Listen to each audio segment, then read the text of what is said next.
3 de setembro, São Gregório Magno. Gregório nasceu em Roma no ano de 540, em uma família patrícia conhecida como Anite. De grande fé cristã, ele prestou muitos serviços à sé apostólica. Seus pais, Gordiano e Sílvia, transmitiram-lhe nobres valores evangélicos, mediante seu grande exemplo.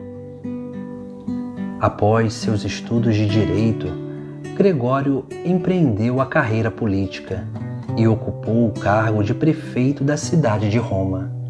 Essa experiência o amadureceu e o levou a ter uma maior visão da cidade, as suas problemáticas e o profundo senso da ordem e da disciplina. Alguns anos depois, atraído pela vida monacal, decidiu retirar-se da política. Deu seus bens aos pobres e fez da sua vila paterna, no bairro do Célio, um mosteiro dedicado a Santo André. Ali dedicou-se à oração e ao recolhimento, ao estudo da Sagrada Escritura e dos padres da Igreja. O Papa Pelágio II nomeou Gregório diácono e o enviou a Constantinopla como seu representante apostólico, onde permaneceu 6 anos, além de desempenhar as funções diplomáticas que o pontífice lhe havia confiado. Continuou a viver como monge com outros religiosos. Convocado novamente a Roma, voltou ao Célio. Com a morte do Papa Pelágio II, no ano de 590, Gregório foi eleito seu sucessor. Gregório teve que enfrentar um período difícil: corrupção dos lombardos, abundantes chuvas e inundações, que provocaram numerosas vítimas e grandes prejuízos. A escassez atingiu diversas regiões da Itália. A epidemia da peste, que continuava a causar vítimas.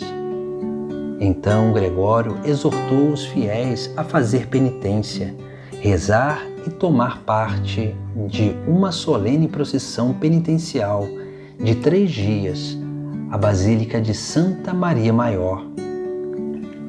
Ao atravessarem a ponte que liga a área do Vaticano ao centro da cidade, hoje chamada Ponte Santo Anjo, São Gregório Magno e a multidão tiveram a visão do arcanjo Miguel sobre a Mole Adriana, que foi interpretada como um sinal celeste que anunciava o fim da epidemia. Neste lugar se tornou costume chamar o antigo mausoléu de Castelo do Santo Anjo. Ocupando a cátedra de Pedro, Gregório organizou a administração pontifícia e cuidou da Cúria Romana, onde tantos eclesiásticos e leigos tinham interesses bem diferentes daqueles espirituais e caritativos. Assim, confiou a sua direção aos monges beneditinos.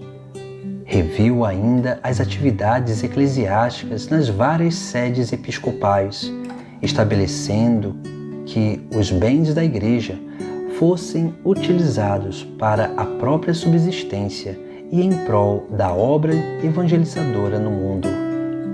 Tais bens deviam ser administrados com absoluta retidão, justiça e misericórdia. Gregório ofereceu seus próprios bens e testamento à Igreja para ajudar os fiéis. Comprou e distribuiu-lhes trigo, socorreu os necessitados, sustentou os sacerdotes, monges, claustrais em dificuldades e arcou também com o resgate de prisioneiros. Deve-se a ele também as táticas políticas para salvar Roma, esquecida pelos imperadores, e os tratados com os lombardos para assegurar a paz na Itália central. Estabeleceu relações de fraternidade com eles e se preocupou pela sua conversão. Enfim, organizou missões de evangelização entre os visigodos na Espanha e os francos e os saxões. Enviou à Bretanha o prior do convento de Santo André no Célio, Agostinho, que depois se tornou o bispo de Cantuária. O Papa Gregório reformou ainda a celebração da missa, tornando-a mais simples. Promoveu o canto litúrgico, que recebeu o nome de gregoriano, e escreveu diversas obras. Seu epistolário conta com mais de 880 cartas e muitas homilias. Algumas de suas obras famosas são a Magna Moralia in Job, que é um comentário moral sobre o livro de Jó, onde afirma que o ideal moral consiste em uma harmoniosa integração entre a palavra e a ação, pensamento e compromisso, oração e dedicação aos próprios deveres.